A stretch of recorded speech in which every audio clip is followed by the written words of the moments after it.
guys, how you doing? Welcome back to Team Prawn Racing. So, 2020.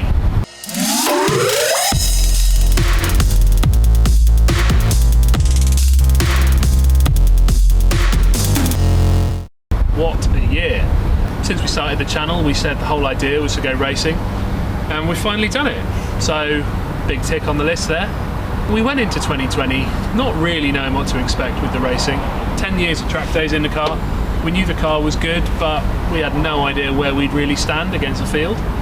So the goal when we went in was to come away with a trophy. And coming away from Donington, first in Class A, absolutely over the moon. Could not be happier with that. The car has actually been phenomenal all year. The car's got through all 3 races without any huge issues. We've had the wheel bearing issues, which we know about. I think that's now solved. I've added a Nordlock washer to each hub nut, which was a tip I got from Nige Pinderwagon. Thanks Nige, that seems to have really cured it, so over the moon there. Otherwise, we've had the manifold failure. It's one of those things, we're not completely sure why, but we've got something really exciting in the new year for that. So we're going to take what we've got now and we're going to enhance things a little further. I look forward to sharing that one with you guys because it's going to be awesome. So a couple of people have asked me what 2021 holds. For me, I think the main one is going to be road sports again. I definitely feel like there's unfinished business there. So we've got the Class A win, but we actually came second on the road to John Packer in the Class C Civic, which is phenomenal pace from a Class C car. But you could tell right from the first lap the way John drove the car in the wet was unreal. So yeah, fair play to them.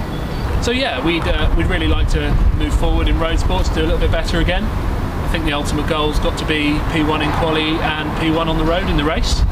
So I think that has to be the goal. We've also not yet done a race with a success penalty, which you get for first, second and third. So it'll be really interesting to see if we can do well, get a success penalty in the next race, see how that then transpires into the next one. So yeah, I think that's a really exciting idea. I'd love to race a car in something else as well. I'm not sure what yet.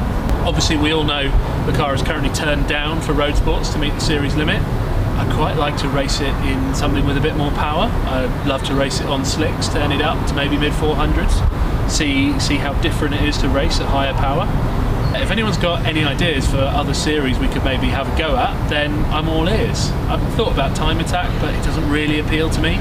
The thrill for me is door-to-door racing, you know, trying to develop my racecraft and certainly develop my consistency as well. That's one area I do feel I have been lacking a little bit this year.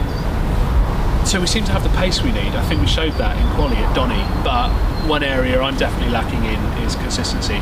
So I think it's just a seat time thing really, but for much of the race we had the fastest lap whilst it was wet, but then we came off twice. So, you know, I think maybe rein it in 5%, keep it on the island, and I think the results will start to come then.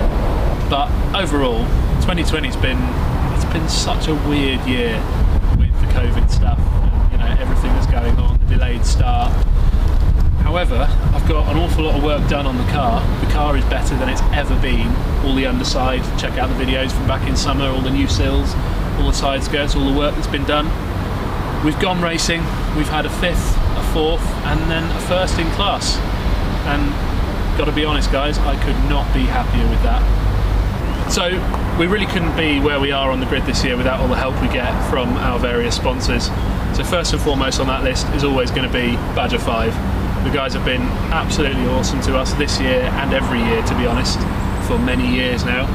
So the guys helped me set the car up, we corner weighted it, we dynoed it, we tuned it to meet the power to weight limit for the class, to make the absolute most within the regulations. So the map we've done on the car has been phenomenal.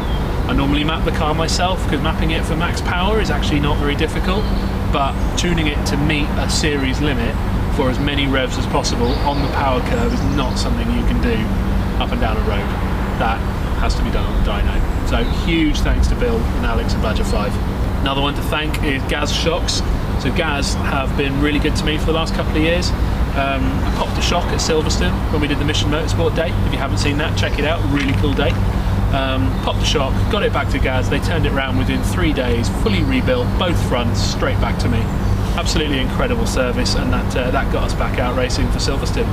So yeah, massive thanks to Gaz as well. CB Auto, Paul has been absolutely awesome, supplying bushes, suspension parts, drive shaft spacers. Paul's also recently produced a 300mm two-piece rear disc kit for the car, and matching bells for the front to go with the BTCC discs that we use.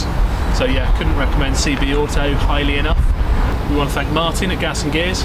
Martin has looked after us on the gearbox on the car for the last 3 years, and when I had a few issues earlier in the year, Mark turned it around in about 24 hours flat, full rebuild, diff rebuild, new synchros. Absolutely incredible work from Mark, and the box is now the best it's ever been. So yeah, big thanks to Gas and Gears and Martin. And last but not least, Ram Air Filters, a bit of a recent one we've picked up for this awesome Pro Ram filter. If you haven't seen the video of that, check it out. It's gone live fairly recently. I've actually been running this for the last 2 races at Snetterton and Donington. I just haven't had the time to make the video. But yeah, big thanks to Ram Air Filters as well. Really nice to have you guys on board. Biggest thanks has to go to the guys that helped me run the car. We've got Robin, Luke and Lino this year. Now, I've known the guys 15, 20 years plus. 3 of my best mates, absolutely awesome guys, and they've given up a lot of time this year to help me run the car. And they've put up with me, which is probably the biggest one. It might not always show on camera, but when things don't go well, I can be pretty grumpy. I think Robin said when he saw me come off in the race on about lap 4, he thought, oh no, we're going to have a grumpy drive home. Well, I think we clawed it back, didn't we? So it's been a bit of a video with a thanks and thanking everyone really, bit of a year review. So we had officially gassed back in January. Big thanks to Jamie for the stepping stone there. I think it really helped kind of launch the channel, push it out to a wider reach, and then from there the channel's kind of consistently grown. Huge thanks to all you guys for watching. So if we didn't have an audience, then I wouldn't bother making these. I wouldn't keep plodding it out if no one was watching, but the feedback we get every single video is absolutely incredible. So yeah, really big thanks to you guys for making it happen. If there's anything you guys want to see on the channel, then do let us know. We're dead keen to try new stuff. If anyone wants to get involved in any way for next year, then I'm absolutely open to suggestions. We're just really looking forward to getting back out on the grid. So this year has been a taster of what's to come, but I think next year it's going to be even bigger, even better. The car is going to come back better in the new year. We've got a couple of things planned. So yeah, just yeah, I'm rambling now. So I hope you guys have had an awesome Christmas. Hope you have a good new year. Really looking forward to seeing what the world brings in 2021 in a post-pandemic world, hopefully. And yeah, that's it from me then. Thanks for everything in 2020, guys. I'm going to see you in 2021. Take care.